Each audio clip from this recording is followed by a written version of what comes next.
Isaac news के मुअज़्ज़ज़ नाज़रीन अस्सलामु अलैकुम।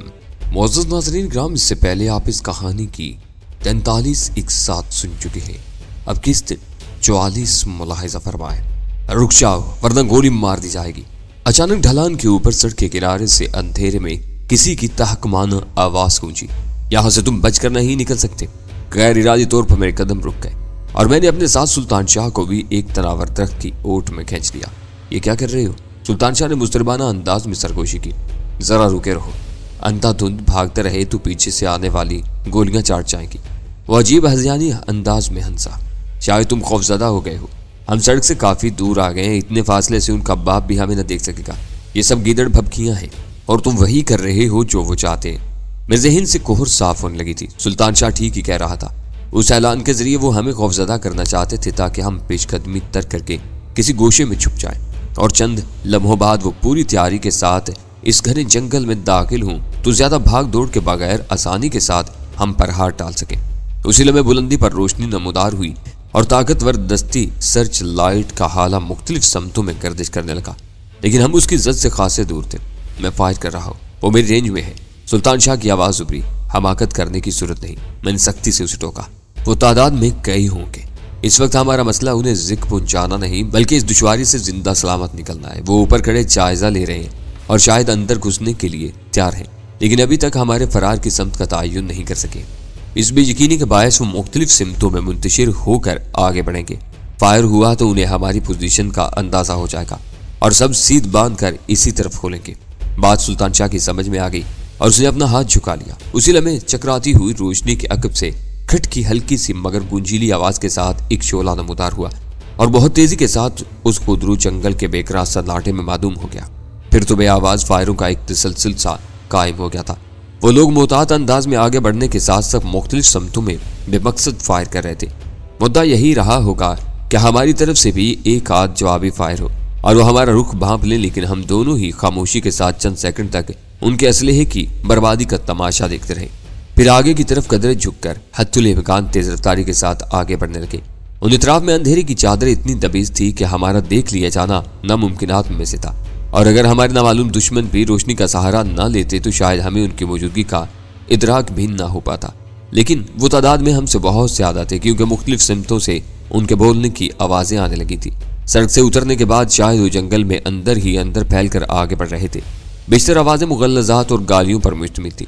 शायद उन्हें वो बेवक्त की मशक खासी नागवार गुजरी थी। उनकी आवाज़ों से अंदाज़ा हो रहा था कि हमारे मुकाबले में उनकी रफ्तार खासी सुस्त थी, क्योंकि उन्हें अपनी अदती बरतरी और असलहे की कुव्वत पर नाज था और उनके दिलों में जारहाना जज्बा मौजूद था, जबकि हम दोनों अपनी बका के लिए उस खून शाम फहराने में जिद्दोजहद कर रहे थे। उसी दौरान में उनकी चंद टोलियां गालबन भटक कर दूर निकल गईं, क्योंकि फिजा में बतदरीज खामोशी गालिब आने लगी थी। कब तक इसी तरह दौड़ाते रहोगे? अचानक सुल्तान शाह ने कराकर कहा। जब तक हिम्मत साथ देती रहेगी तो फिर रुक कर ही कमर सीधी कर लो। ऐसा ना हो कि भागते भागते मैं मुंह के बल कहीं ढेर हो जाऊं, फिर यहीं बैठ जाऊं। वो मेरा फिक्रा पूरा होने से पहले ही बैठकर हाँफने लगा। और अब इसी तरह किसी तने की ओट में पहुंचने की कोशिश करो, मैंने उसे हदायत की। फिजा पर सन्नाटा तारी था और हम मज़हक का खेज अंदाज में एक तने की तरफ बढ़ रहे थे। आखिर हुआ क्या था वहां? मुनासिब जाए पना मुयस्सर आ जाने के बाद सुल्तान शाह ने पूछा, दूसरा टायर कैसे फट गया था? फाटक की तरफ से बेआवाज फायर हुआ था, लेकिन उसका मकसद समझ में नहीं आया। अगर मुहाफिज इसी कदर मुस्तैद थे तो गोली का रुख मेरी या तुम्हारी तरफ भी हो सकता था। शायद वो इमारत के सामने गैर जरूरी खून खराबा नहीं करना चाहते। पहले एक कार से बेआवाज फायर करके हमें वहां रुकने पर मजबूर किया गया। मुझे पूरा यकीन है कि अंधेरे से फायदा उठाकर वहीं कोई छोटा सा मगर हिसास माइक्रोफोन भी फेंका गया होगा, जिसके जरिए दूसरे फाटक के पीछे मौजूद मुहाफिज हमारी गुफ्तगू सुनते रहे होंगे। टायर बदलने के दौरान हमने जो गुफ्तगू की उसकी बिना पर उन लोगों ने अंदाजा लगा लिया कि हम इमारत में दिलचस्पी ले रहे हैं। लिहाजा ऐन उस वक्त जब तुम टायर बदल चुके थे, अंदर से किसी निशानेबाज ने दूसरा टायर फाड़ दिया। उसी तरह वह हमें वहीं रोके रखकर जिंदा पकड़ना चाह रहे थे ताकि अंदर ले जाकर बाज पुरस कर सके, मगर हमने खुशकिस्मती से सूरत हाल भांप ली और दूसरे टायर में उलझने के बजाय कार छोड़कर भाग निकले। ओह, वो कार चोरी की है, सुल्तान शाह ने कहका लगाया। कार से वो उम्र भर भी हमारा सुराग न लगा सकेंगे। आवाज धीमी रखो, मैंने इस्तरारी तौर पर उसे टोका। मुकम्मल सन्नाटा भी खतरनाक हो सकता है। मुमकिन है गुरबो जवार में ही उनकी कोई टोली खामोशी से हमारी तलाश में मसरूफ हो। तुम में सबसे बड़ी खराबी यही है कि कभी ज्यादा देर खुश नहीं रहने देते। उसका लहजा बिगड़ा हुआ था। मैंने उसके तबसरे का कोई जवाब नहीं दिया। और थोड़े से तवक्कुफ के बाद वहां से उठ गया। अब यहाँ से निकलने की फिक्र भी करो, हम सारी रात यहीं नहीं बसर कर सकते। यहाँ मोजी अशरातुल अर्ज भी जरूर पाए जाते होंगे, मगर इंसान इन सबसे ज्यादा मोजी है। वो बादल नख्वास्ता उठते हुए बोला और अचानक ही हम दोनों किसी सर्च लाइट की तेज रोशनी में नहा गए। Hands up! रोशनी क्या से एक करख्त आवाज गूंजी। हथियार फेंक कर हाथ उठा लो वरना बेदरिक गोली मार दूंगा। तेजी के साथ 2-3 मरतबा पलके झपकाने के बाद मेरी आंखें कुछ देखने के काबिल हो चुकी थी। रोशनी का रुख हमारे हाथों की तरफ था और उस सहाले के अक में मुझे 2 इंसानी हेवले नजर आ रहे थे, यानी मुकाबला बराबर का था। मैंने कुसलमंदाना अंदाज में हाथ बुलंद करने की अदाकारी करते हुए अचानक ही सर्च लाइट पर फायर कर दिया। हौलनाक धमाके के साथ न सिर्फ दोबारा घूर अंधेरा हो गया बल्कि एक दिलखराज चीख भी सुनाई दी। शायद गोली सर्च लाइट को उधेड़ती हुई उस शख्स के जिस्म के किसी हिस्से में पस्त हो गई थी जो सर्च लाइट थामे हुए था। फायर करते ही मैं बिजली की सुसरात से नीचे गिर गया था। खट की आवाज के साथ एक फायर हुआ मगर गोली का रुख आसमान की तरफ था। मैंने जमीन पर पड़े पड़े देखा कि सुल्तान शाह वहशियाना अंदाज में दूसरे शख्स से उलझा हुआ था। जख्मी होने वाला शायद गोली खाने के साथ ही अपना असलहा भी गंवा बैठा था, क्योंकि वह दोनों हाथों से अपना पेट दबाए गालबन जमीन से उठने की कोशिश कर रहा था। अगर वो मुसल्ला होता तो यकीनन सबसे पहले अपने साथी की मदद करने की कोशिश करता और सुल्तान शाह पर फायर कर देता। उस जंगल में फायर और चीख के बाद दूसरी टोलियां भी तेजी से इधर का रुख कर सकती थी। लिहाजा मैं फुर्ती से उठा और सुल्तान शाह से लिपटे हुए हरीफ की खोपड़ी पर नाल रख कर टैगर दबा दिया। सुल्तान शाह थू थू करता हुआ पीछे उछला था। शायद उसके हरीफ की खोपड़ी के कुछ हिस्से उधड़ कर उसके चेहरे से जा टकराए थे। उस दौरान में मेरी निगाह उस शख्स के बेआवाज रिवाल्वर पर जमी रही थी। जब वो चंद सानियों तक किसी अंधे की तरह लहराने के बाद जमीन पर ढेर हुआ तो मैंने गिरने वाला रिवाल्वर उठा लिया। उस असना में सुल्तान शाह पहले शिकार की मुश्किल आसान करने पर तुल गया था। उसने हरीफ की पुश्त पर सवार होकर अपने दोनों हाथ उसके नरखरे पर जमा दिए थे और वो बुरी तरह मचलकर सुल्तान शाह की बेरहमाना गिरफ्त से निकलने के लिए कोशा था। हालात इस कदर संगीन न होते तो शायद मैं दखल अंदाज न होता, लेकिन हमारे पास वक्त बहुत कम था। मुझे अंदेशा था कि तसादुम का शोर सुनने के बाद उन दोनों के साथ ही किसी भी लम्हे हमें आ लेंगे। लिहाजा मैंने बढ़कर मजबूती से उसके दोनों हाथ थाम लिए और सुल्तान शाह ने चंद ही सेकंड में उसे हाथ पैर ढीले छोड़ने पर मजबूर कर दिया। दूसरे बेआवाज रिवाल्वर की तलाश में वक्त बर्बाद किए बगैर हम वहां से बहुत तेजी से फरार हुए। तसादुम और गहरी तारीकी के बायस हम समत का एहसास खो चुके थे। बस जिधर मुंह उठा उसी तरफ हो लिए। न जाने हम कितनी देर तक उस तरह रुकावटें अबूर करते पूरी कुव्वत के साथ दौड़ते रहे। फिर अचानक ही एक तरफ झाड़ियों में रोशनी चकराती नजर आ गई। उसके साथ कुछ धीमी धीमी इंसानी आवाजें भी हवा के दोष पर तैरती सुनाई दी और हमने रफ्तार सुस्त करके अपना रुख मोहतात अंदाज में तब्दील कर लिया। कुछ देर पहले जो कुछ हुआ उसमें हमारी नीयत या इरादे को कोई दखल नहीं था। हकीकत यह थी कि उस पुरशिकू अमारत के सामने हमें जिस दीदा दलेरी के साथ उलझा कर रोका गया था उसकी बिना पर हम शदीद असाबी दबाव का शिकार हो गए थे। फिर जंगल में घुसने के बाद हमें ललकारा गया तो उनकी नफरी का अंदाजा होते ही हमने तसादुम से ग्रेज करते हुए निकल जाने का फैसला कर लिया था और शायद हम उस कोशिश में कामयाब भी हो जाते, लेकिन उन दोनों ने अचानक ही हमारे सरों पर मुसल्लत होकर हमारे लिए फरार की राह मसदूद कर दी थी। हमारे सामने उस वक्त 2 ही रास्ते रह गए थे। उनके सामने हथियार डालकर अपने दर्दनाक अंजाम को नोश्ता तकदीर समझकर कबूल कर लें या फिर उनसे टकराकर बेखौफी के साथ बिसात उलटने की कोशिश करें। अब यह हमारी खुशनसीबी थी कि हमने दूसरे रास्ते पर अमल किया और आनन फानन में वो दोनों हमारे हाथों मारे गए। उस नागहानी खूनरेजी के बाद मैं मजीद कुछ तसादुम मोल लेने को तैयार नहीं था। सड़क से गुजरते हुए हमें ढलान में फैले हुए खुदरू जंगल की वसत का अंदाजा ही नहीं हो सका था, लेकिन काफी देर तक दौड़ने और चलते रहने के बावजूद हमें उस सिलसिले के खत्म होने की कोई आसार नजर न आए तो मुझे तशवीश होने लगी।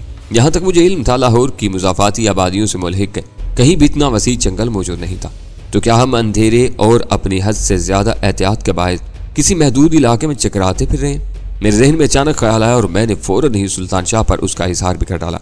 हो सकता है उसने बहुत धीमी आवाज में कहा, लेकिन ये खित्ता इतना मुख्तसर भी नहीं है, वरना वो बहुत देर पहले हमें हर तरफ से घेर चुके होते। अब तो हर तरफ सन्नाटा ही महसूस हो रहा है। तुम्हारी आवाज को क्या हुआ? क्या थक गए हो? मैंने हैरत के साथ सवाल किया।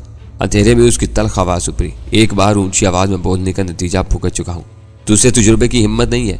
अचानक मेरे कानों में एक मानूस सी आवाज आई और सुल्तान शाह भी चलते चलते रुक गया। चंद सानियों तक कान जमाए रखने के बाद मैं समत का अंदाजा करने में भी कामयाब हो गया। हमारे बाएं जानिब काफी दूर से घंटी की आवाज एक खास तसलसल के साथ कभी कभार सुनाई दी जाती थी। बस उसी तरफ निकल चलो, सुल्तान शाह ने कहा। उधर यकीनन कोई रास्ता है। वो दुरुस्त ही कह रहा था। उस इलाके में चौपायों के गले में घंटी डालने का रवाज आम था और शायद वो किसी बैलगाड़ी में जुते हुए बैलों के गले में बंधी हुई घंटियों की आवाज थी। हम फौरी तौर पर बाएं तरफ मुड़ गए। उस बार किस्मत हम पर कुछ मेहरबान ही थी, क्योंकि तकरीबन आधे घंटे बाद जंगल का गुलामतुल्लाही सिलसिला यकायक ही खत्म हो गया और हम एक नीम पुख्ता सड़क के किनारे पहुंच गए। बैलगाड़ी गालबन कहीं दूर निकल चुकी थी और हवा की मुखालफत समत में होने की बिना पर उसकी कोई आवाज भी नहीं सुनाई दे रही थी। लेकिन मुझे खुशी थी कि हमें जंगल से निजात मिल गई थी और हमारे सरों पर तारों भरा शफाफ आसमान चमक रहा था। मेरे दिल में अचानक ही सिगरेट पीने की ख्वाहिश शदीद हो गई। उस वक्त मुझे अंदाजा हुआ कि इंसान की फितरत में किस कदर तजादात यकजा है। जान को खतरा लाहक हो तो अपने दिफा की हैवानी जिबिल्लत हर तलब और ख्वाहिश पर गालिब आ जाती है, और खतरा टलने के जरा भी आसार नमूदार हों तो मिजाज अपना रंग दिखाने लगता है। जब तहफ़्फ़ुज़ का फितरी जज्बा इतना शदीद है तो लोग खुदकुशी की तरफ क्यों मायल होते हैं। हिरवन जैसा मोजी नक्शा जो घुन की तरह इंसानी वजूद को अंदर ही अंदर खोखला करके कब्र में उतार देता है, क्यों मकबूल हो रहा है। सिगरेट सुलगाते हुए मैंने सोचा और इस नतीजे पर पहुंचा कि अपनी ज़ात के तहफ़्फ़ुज़ और बका के लिए सब कुछ तज देने का जज्बा सिर्फ और सिर्फ सेहतमंद ज़हनों में ही जन्म ले सकता है। जिन ज़हनों पर कहूलत का जंक छा रहा हो या जो रोज़मर्रा के मसाइल की चक्की में पिसते पिसते बीमार हो चुके हों, उनके नज़दीक तहफ़्फ़ुज़, बका और ज़िंदगी जैसे तवील मयाद अल्फाज अपना मफ़हूम खो बैठते हैं। उन्हें ना पेशकदमी का अंदाज़ा होता है ना पसपाही का एहसास। यूँ मालूम होता है जैसे वो गर्दाब में फंसे बस एक ही जगह चकराए जा रहे हैं। उन हालात में ऐसे सोख्ता जहाँ आने वाले लम्हों का सामना करने के बजाय अपने गर्दोपेश और मसाइल से फरार के लिए नशे की आगोश में अपना लेते हैं। उनके नज़दीक मसाइब में गुजारे हुए दिनों से कहीं बेहतर वो चंद घंटे होते हैं जो वो एक खुराक के ज़ेर असर ख्वाबों के जजीरों की सैर में गुजारते हैं, और जो बीमार जहन अपने मुआशी, मुआशरती और माली मसाइल की होलनाक जलगार से बचने के लिए खुदकुशी की राह पर चल पड़ते हैं और मुख्तसर सी मुद्दत में एडिक्शन के कर्बनाक अजाब में मुब्तला हो जाते हैं। क्या सोच रहे हो, क्या सो रहे हो? सुल्तान शाह ने मेरा शाना हिलाकर मुझे चौंका दिया। काश सो सकते, मैंने मुस्कुराते हुए कहा। बस ख्यालात की रूह तुम्हारे दोस्त की तरफ जा रही थी। मेरा दोस्त? उसने हैरत से कहा। कौन? वही अपना कर्नल जवार जैदी। इस बार वो अपनी बेसाख्ता हंसी ना रोक सका। इस वक्त वो साथ होता तो मजा ही आ जाता। इतनी देर में पतलून नीकर में तब्दील हो गई होती और शायद वो तुम्हें अपनी दामादी से खारिज करने के बारे में सोच रहा होता। बस सोच सकता है बेचारा, उसकी बेटी समझदार है। शादी के बाद भी तुम्हारी यही राय रहे तो बात है। सुना है शहरों में शादी के बाद मियाँ बीवी के ख्यालात एक दूसरे के बारे में बहुत बदल जाते हैं। और तुम्हारी तरफ क्या होता है? मैंने चुपते हुए लहजे में सवाल किया। वहाँ पहले का तो सवाल ही पैदा नहीं होता, जो कुछ होता है शादी के बाद ही होता है। वो हंसते हुए फराक दिलाना लहजे में बोला। यहाँ दूर तक वीराना ही वीराना नजर आता है। मैं कुछ देर की खामोशी के बाद बोला। हम जंगल में भटकते हुए आबादी से इतनी दूर तो नहीं आए होंगे। पुख्ता सड़क से जंगल में घुसे थे और इस टूटी फूटी सड़क पर निकले हैं। वो पुरख्याल अंदाज में बोला। मेरा तो अंदाजा है कि हम जंगल पार करके दूसरी तरफ निकल आए हैं। उसी तरफ निकले होते तो आबादी ही में होते। तुम्हारा अंदाजा बिल्कुल ठीक है, मैंने तहसीन अमेज लहजा में कहा। इस तरफ खतरा कम है। वो लोग जंगल में झक मारने के बाद उसी तरफ हमारे निकलने के मुंतजिर होंगे। यहाँ खुले आसमान के नीचे बैठे रहे तो ठंडी हवा में आंख लग जाएगी। अब तकान भी रंग दिखाने लगी है। फिर चलते ही रहो। मैं अंगड़ाई लेकर उठ गया। समत के बारे में हम दोनों ने आपस में मशवरा किया और फिर एक तरफ बढ़ने लगे। वैसे हमें चुकन्ना ही रहना होगा। उनमें से किसी को जंगल के पार निकलने का ख्याल आ गया तो उनकी गाड़ियां उधर का तवाफ भी शुरू कर देंगी। मैंने चलते हुए कहा। यह रात भी यादगार रहेगी। वो थकान के एहसास को जिंदा दिली की आड़ में छुपाते हुए बोला। चले थे शान के साथ चोरी की कार में और अब जंगल में धक्के खाने के बाद ये वीरान सड़क नापते फिर रहे हैं। अगर बर वक्त जंगल में ना घुस पड़ते तो इस वक्त हम किसी और के जबरी मेहमान होते। मेरी समझ में नहीं आता कि यह तकीर और तस्वीर क्या भला है। वो तहय्युर अमेज लहजे में बोला। एक तरफ उन दोनों में से कोई A2 बनकर हेरोइन की तिजारत चला रहा है, दूसरी तरफ लाहौर में उसके ऐसे ठाठ हैं वो मकान वाकई महल से कम नहीं मालूम होता। मुजरमों के ऐसे शानदार ठिकाने तो बस अंग्रेजी फिल्मों में ही नजर आते हैं। ये बात साफ हो चुकी है कि तकीर ही A2 है। उसने कराची में खुलकर अपनी उसी हैसियत में अहकामात जारी किए। यह दूसरी बात है कि तस्वीर उससे वाकिफ ना रहा हो। अभी तुमने देखा ही क्या है। महल तो मामूली सी बात है। उनका हर फेल अंग्रेजी फिल्मों का जीता जागता शाहकार नजर आता है। कई बार तो मुझे जेम्स बॉन्ड की फिल्में याद आ गई।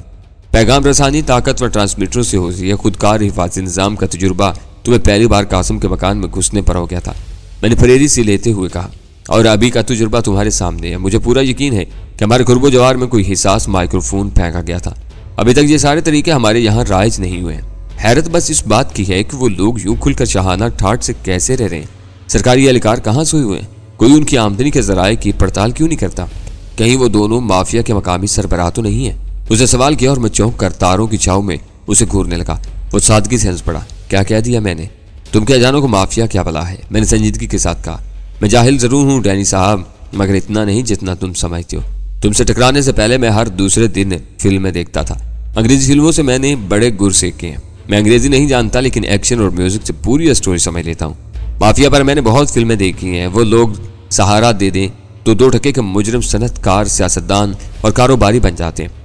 मालूम होता है कि तुम्हारे इन दुश्मनों के सर पर भी माफिया का साया पड़ गया है, जब भी वो बादशाही के गुन गा रहे हैं।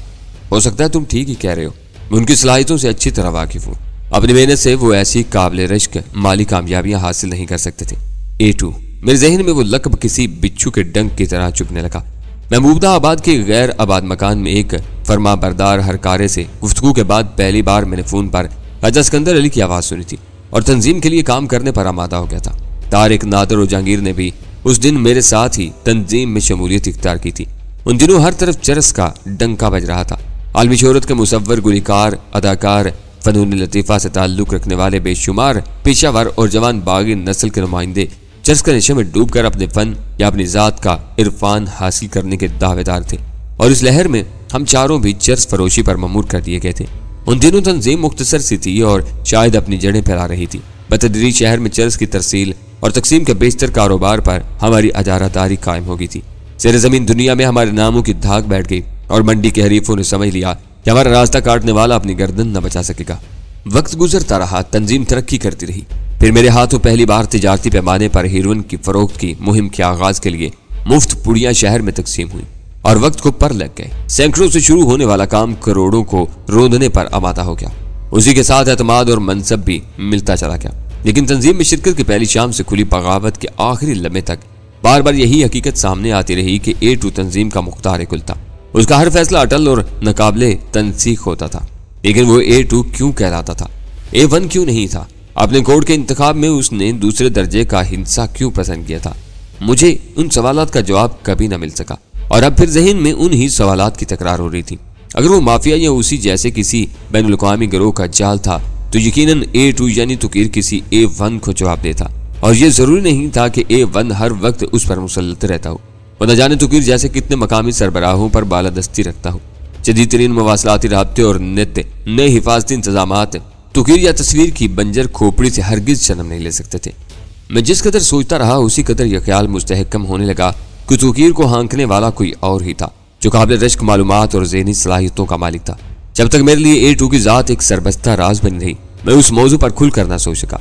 हर तरीकाकार और हर फैसले की खूबी A2 से मंसूब करता रहा।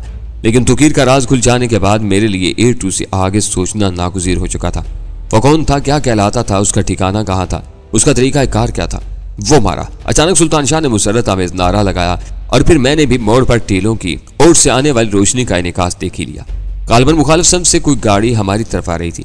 अगरचे गाड़ी अभी तक नजर नहीं आई थी, न उसके इंजन की गूंज सुनाई दी थी, लेकिन उसके ताकत और हेडलैम्प का इनेकास उस अंधेरी रात में बहुत उम्मीद अफसा था। आओ, मैंने फुर्ती से सड़क की दूसरी जानब होते हुए कहा, इस कार से हर कीमत पर लिफ्ट लेनी होगी, वरना इस गैर मसरूफ सड़क पर हम सारी रात ही पैदल चलते रहेंगे। लेकिन सड़क क्यों पार कर ली तुमने? सुल्तान शाह ने चिल्लाए लहजे में कहा। इसी तरफ झाड़ियों के साथ साथ चलते रहते तो कौन सी क़यामत नाज़िल हो जाती।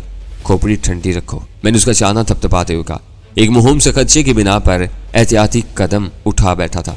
उस पर चिरागपा होने की जरूरत नहीं, मेरी खोपड़ी ठंडी ही है।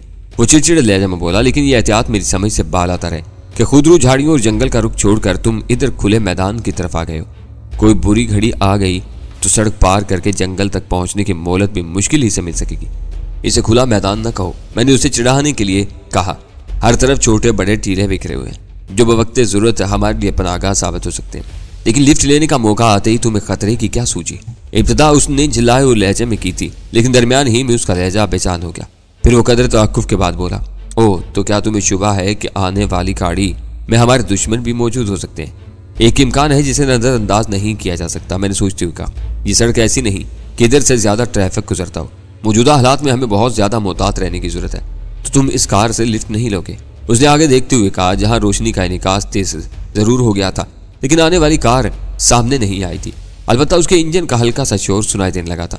उस शोर की आवाज की बिना पर कयास किया जा सकता था कि आने वाली सवारी कार नहीं बल्कि कोई भारी इंजन वाली लारी वगैरह हो सकती थी।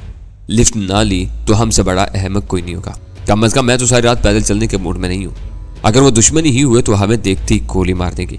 हमने उन्हें काफी जिक पहुंचाई है, बस ये सोच सकता है कि हमारी असलियत जानने के लिए वो हमें हलाक करने के बजाय फिलहाल जख्मी करने पर इक्तिफा करें, उन पर ही उन्हीं का हर बाज आजमाएंगे।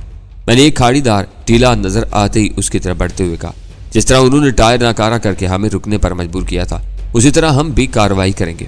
एक बेआवाज रिवाल्वर हमारे पास भी मौजूद है। फायर बेआवाज ही सही, लेकिन शोला तो अगली नशिस्त वालों की निगाह से न छुप सकेगा। ये जगह मुनासिब रहेगी। मैंने टीलों की आड़ में पोजीशन लेते हुए कहा, मैं अगले टायर को निशाना बनाने की हमाकत नहीं करूंगा। ये जगह भी ऐसी है कि आगे बढ़ने के बाद भी वह हमें न देख सकेंगे।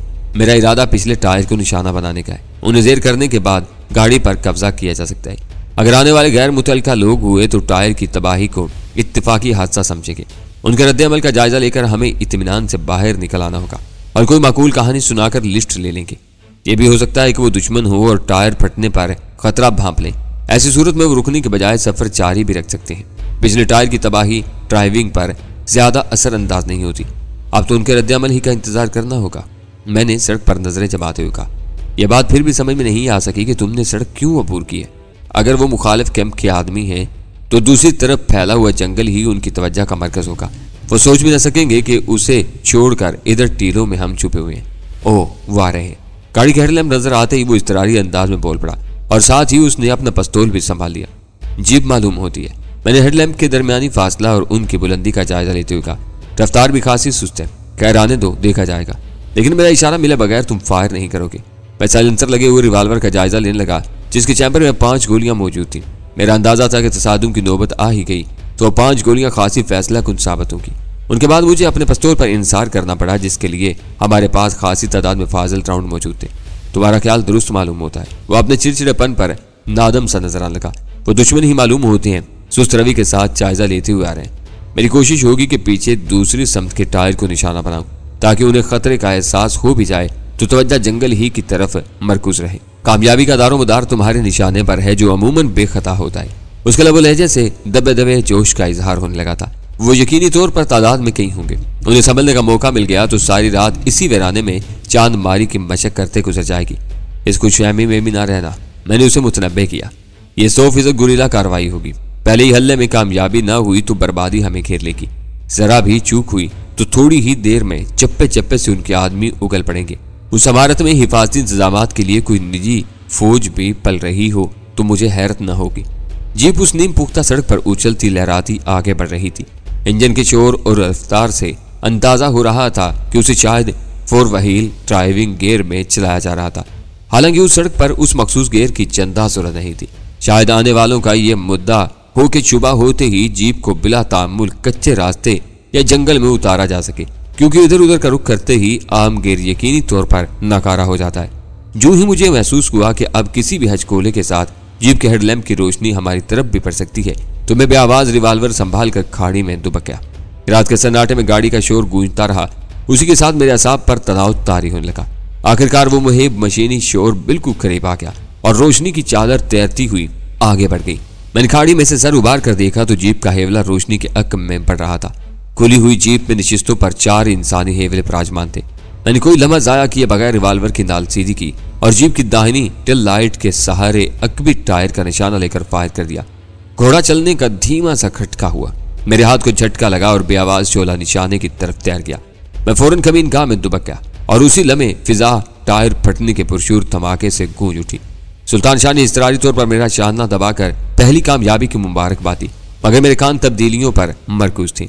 धमाका होते ही जीप की आवाज बदलने लगी। फिर शायद जीप रोक दी गई, लेकिन उसका इंजन बदस्तूर चलता रहा।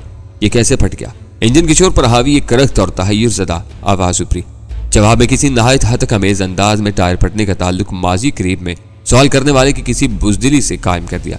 बकवास मत करो बेदे, किसी तीसरे ने गुरा कर तबसरा करने वाले को फटकारा। देखना यह है कि टायर इत्तफाकन फटा है या किसी की शरारत है। उसने हमें इंजन बंद कर दिया क्या और आवाज वाज़ेह तर होगी।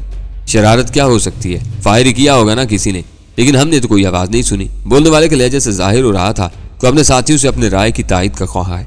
आवाज बेशक नहीं सुनी, लेकिन टायर सब नए हैं। क्या ये नहीं हो सकता कि इन दोनों के पास भी बेआवाज असलेहा हो? इस बार शायद जीप चलाने वाले ने राय सनी की थी। एक तवील घुर्राहट उभरी। दाहिना टायर फटा है। अगर ये बदमाशी है तो वो ज्यादा दूर नहीं निकले होंगे। जितनी देर में हम जंगल छान कर लौटेंगे ये टायर बदलेगा।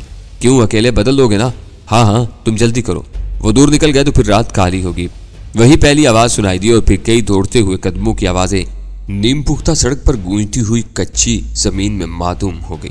मेरे साथ आहिस्ता आहिस्ता सुल्तान शाह ने भी सर उभारा था। जीप की रोशनियां गुल थीं और उसके पीछे एक तनोमंद साया शायद जैक और वहील पाना तलाश करने में मसरूफ था। मैंने दाहिनी तरफ सर घुमाया तो जंगल में मुख्तलिफ मकामात पर 3 मुतहर्रिक रोशनियां नजर आईं। वो लोग हैरतनाक सुरात के साथ उधर काफी दूर तक फैल चुके थे। ये बुरा हुआ। सुल्तान शाह मेरे कान के नीचे मन बनाया। वो सड़क पर बैठकर टायर बदलेगा, उसकी नजर हम पर पड़ सकती है। बायां टायर होता तो वो कच्चे में बैठकर जैक लगाता और हम बेखबरी में पुश से उसे काबू में कर लेते। बाहर निकलने की जरूरत ही क्या है। मैंने सरगोशियाना लहजा में कहा, इंतजार करते रहो, टायर तब्दील हो जाए तो एक गोली उसके नाम की भी सही। अभी भी आवाज रिवाल्वर में 4 गोलियां मौजूद है। उसके साथियों को पता भी ना चल सकेगा कि उसका क्या हशर हुआ। मैं उस पर गोली चलाने के खिलाफ हूँ। दिमाग खराब हुआ है तुम्हारा लिबास ठीक ठाक है, मेरे कपड़ों पर खून के धब्बे लगे हैं। लिबास तब्दील किए बगैर मैं होटल का रुख न कर सकूंगा। मैं उसे ताकत के बल पर जेर करना चाहता हूँ ताकि उसका लिबास दागदार न हो और मेरा मसला भी हल हो जाए। ओह, मैं बेख्तियार एक गहरी सांस लेकर रह गया क्योंकि उसकी बात बहुत माकूल थी। फिर तुम्हें घूम कर जाना होगा। बेहतर यह होगा कि किसी चौपाए की तरह घूमते हुए चले जाओ। मैं यही मोर्चा संभाले रहूंगा। गड़बड़ की सूरत हुई तो तुम्हारी मदद कर सकूंगा। वो खासा फुर्तीला नजर आता है। टायर जल्दी में बदल लेगा। बस मैं निकलता हूँ, सुल्तान शाह ने कहा और घुटनों और हथेलियों के बल जमीन पर झुककर चलता हुआ टीले की ओट से निकलकर जीप के मुखालिफ समत में हो लिया।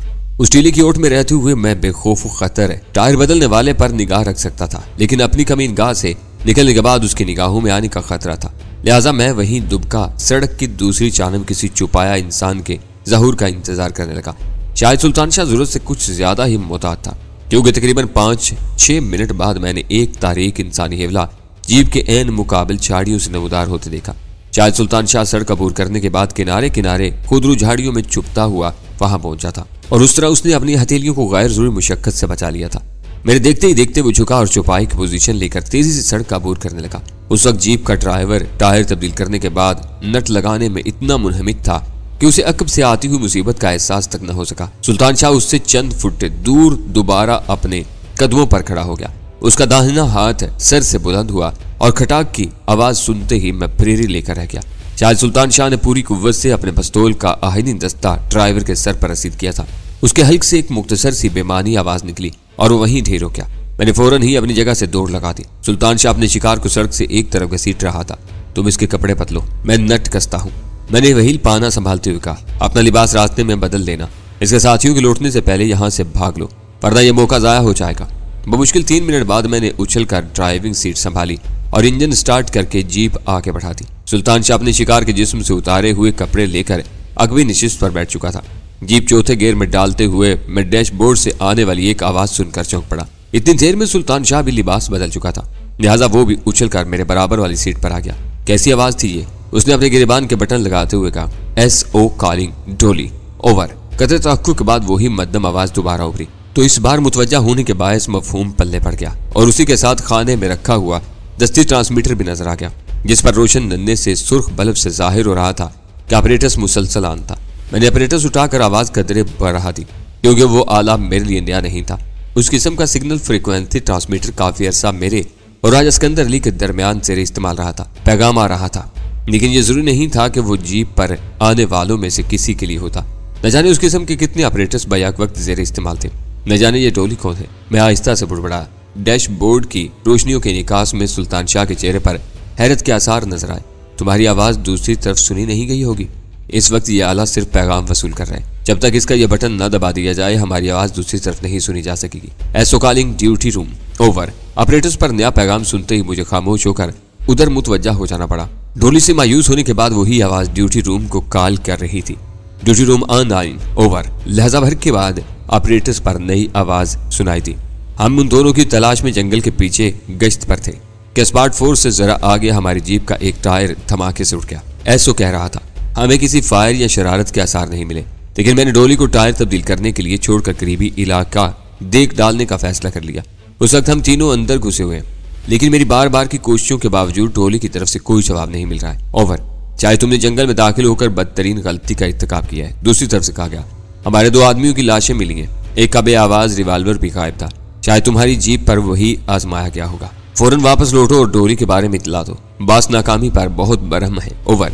मैं लौट रहा हूँ। एसओ की आवाज सुनाई दी। अगर वो दोनों जीप पर सवार हो गए हैं तो हो सकता है कि ये गुफ्तगू सुन रहे हो। अब मैं तुम ही से मुखातिब हूँ, जीप फौरन छोड़ दो, वरना उसमें ऐसा निजाम नस्ब है कि हर बार इंजन स्टार्ट करने के साथ सेकंड के अंदर एक मखसूस बटन न दबाया जाए तो एक खुदकार मैकेनिज्म हरकत में आ जाता है। इंजन स्टार्ट करने के सिर्फ 10 मिनट बाद पूरी जीप एक कोलनाक बारूदी धमाके से उठ जाएगी। तुम्हें जो कुछ कहना है इसे आप बटन दबा कर कह सकते हो। बात पूरी करने के बाद बटन छोड़ देना। ओवर। एसओ का वो पैगाम सुनकर सुल्तान शाह परेशान हो गया। बस यहीं रोक लो, वो बेतबाना अंदाज में अपनी रिस्ट वॉच पर निगाह डालते हुए बोला। 10 मिनट तो हो लेने दो, अभी तो हमें चल रहे 3-4 मिनट भी नहीं हुए होंगे। मैंने उसकी घबराहट से लुत्फ अंदोज होते हुए पुरस्कून लहजे में कहा, तो फिर वही बटन तलाश करो जिसे दबाने से धमाके का खतरा टल जाता है। अब वो भी बेसूद है, उसे इंजन स्टार्ट करने के 1 मिनट के अंदर अंदर दबाना जरूरी होता है। मैंने उसे याद दिलाया, फिर कदर तवक्कुफ के बाद बोला, सुकून से बैठे रहो। ऐसे लोगों के लिए ऐसे इंतजामात बहुत सहल हैं, लेकिन इस वक्त ये महज गीदड़ भभकी है। वो हमारी राह रोकना चाहते हैं। एसओ को अचानक हमसे हमदर्दी क्यों हो गई? उनके नुक्ता नजर से सोचो तो हम जिंदा हाथ ना आ सके तो हमारा मर जाना ही बेहतर है, और वो हमें जिंदा रहने का गुर बता रहा है। इन लोगों को तुम ही समझते हो, मैं तो बस तुम्हारे साथ हूँ। उसने थके हुए लहजे में कहा, तंजीम में बास का लफ्ज पहली बार सुना है। पता नहीं ये कौन जात शरीफ है, कोई भी हो, लेकिन ये एसओ बहुत चालाक आदमी है। सुल्तान शाह ने तारीफी लहजे में कहा, यह अंदाजा कैसे लगा लिया तुमने? ड्यूटी रूम से बात होते ही उसने अंदाजा लगा लिया कि हम सारी बातें सुन रहे होंगे। दिली दिल में उसकी कमफहमी पर मैं हंस दिया। बड़ी मामूली बात है, ये ऑपरेटर्स बहुत से लोगों के पास होंगे। हंगामी हालात में उन्हें हर वक्त आन रखा जाता है। जिस किसी को बात करना हो वो बटन दबाकर अपना कोड बताते हुए मतलूबा आदमी को पुकारता है। ये पैगाम हर एक अपने ऑपरेटर्स पर सुनता है और मतलूबा आदमी जवाबी सिग्नल देता है और वो भी ऑपरेटर्स पर सुना जाता है। उसे मालूम था कि डोली का ऑपरेटर्स ऑन है और अगर जीप हमारे कब्जे में है तो हम सारी गुफ्तगू सुन रहे होंगे। ये तो बड़ी सीधी सी बात है। वो झिंपे हुए अंदाज में हंसा, तुम बात करोगे उससे? जरा देखना ये है कि ये बात कहाँ से पैदा हो गया। ये कहते हुए मैंने इग्निशन ऑफ कर दिया ताकि गुफ्तगू के दौरान इंजन का शोर न सुनाई दे, लेकिन जीप अपने जोर में बेआवाज सड़क पर बढ़ती रही। डोली number 2 calling duty room. Over. मैंने पैगाम नशर किया, ड्यूटी रूम रिसीविंग। शायद तुम उन ही दोनों में से एक हो जिनकी तलाश जारी है। ओवर। हाँ, मैंने जीप छोड़ दी है, मेरा दूसरा साथी लापता है, उसके बारे में मैं तुम्हारे बात से बात करना चाहता हूँ। ओवर। मैंने अंधेरे में सुल्तान शाह को आंख मारते हुए कहा, बात से राब्ता होना मुश्किल है, तुम्हारा पैगाम पहुंचा दिया जाएगा। ओवर। ये मेरी बात सिर्फ उसी से हो सकती है। ओवर। मैंने खुश्क लहजा में कहा, मैं मालूम करता हूँ, थोड़ी देर इंतजार करो। ओवर। मैंने एक बेहतरीन पनाहगाह तलाश कर ली है। ओवर। मैं चाहता हूँ, ज्यादा देर इंतजार न कर सकूंगा। मैंने एक बेहतरीन पनाहगाह तलाश कर ली है, ज्यादा देर इंतजार न कर सकूंगा। ओवर। तुम इस वक्त कहाँ से बोल रहे हो? ओवर। सवाल किया गया। फिलहाल मुंह से बोल रहा हूँ, गैर जरूरी बातों में वक्त जाया न करो। अगर तुम्हारा बास बात नहीं करना चाहता तो ये ऑपरेटर्स मेरे लिए बेसूद है। मैं इससे छुटकारा पाकर अपनी राह लूंगा। मुझे जल्द से जल्द तुम्हारा जवाब चाहिए। तुमने 3 मिनट में कॉल न किया तो मैं ये ऑपरेटर्स तबाह कर दूंगा। ओवर। शायद तुम्हें अपने साथी से हमदर्दी नहीं है। दूसरी तरफ से कहा गया, मैं 3 मिनट में जवाब देने की कोशिश करता हूँ, लेकिन ये बताओ कि तुमने जीप छोड़ी है या नहीं? छोड़ दी है। तुम अब कहाँ हो? ओवर। शायद तुम्हारे कान खराब है, वरना तुम भी अंदाजा कर सकते थे कि इस वक्त जीप के इंजन का शोर बंद है। एक खतरे से वाकिफ हो जाने के बावजूद उसे अपने साथ रखना मेरे असूल के खिलाफ है।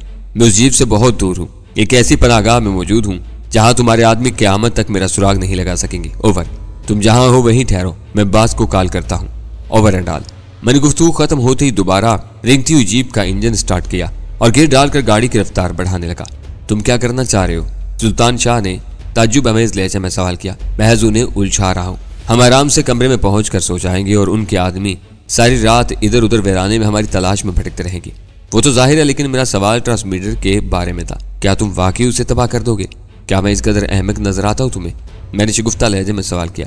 मैं तो उन्हें ये जताना चाह रहा था कि मेरे नजदीक इन चीजों की कोई वक़्त नहीं है और उसे साथ लेकर फिरने की बजाय मैं उसे तबाह करने को तरजीह दूंगा। इस तरह शायद वो इस ऑपरेटर्स का इस्तेमाल तर्क न करें और हम उनके बारे में मालूमात हासिल करते रहें। हाँ, ये बात तो है, इस पहलू पर मैंने गौर ही नहीं किया था। वो हमें धोखा देना चाहते हैं और तुम उन्हें बेवकूफ बना रहे हो। मेरी वजाहत पर सुल्तान शाह खुश हो गया। रात के सन्नाटे में जीप आगे बढ़ती रही और रास्ता मेरे लिए बिल्कुल गैर मारूफ और अजनबी था, लेकिन मैं मुसलसल उसी नीम पुख्ता सड़क पर ड्राइविंग करता रहा और आखिरकार हमें शहरी आबादी के आसार नजर आने लगे।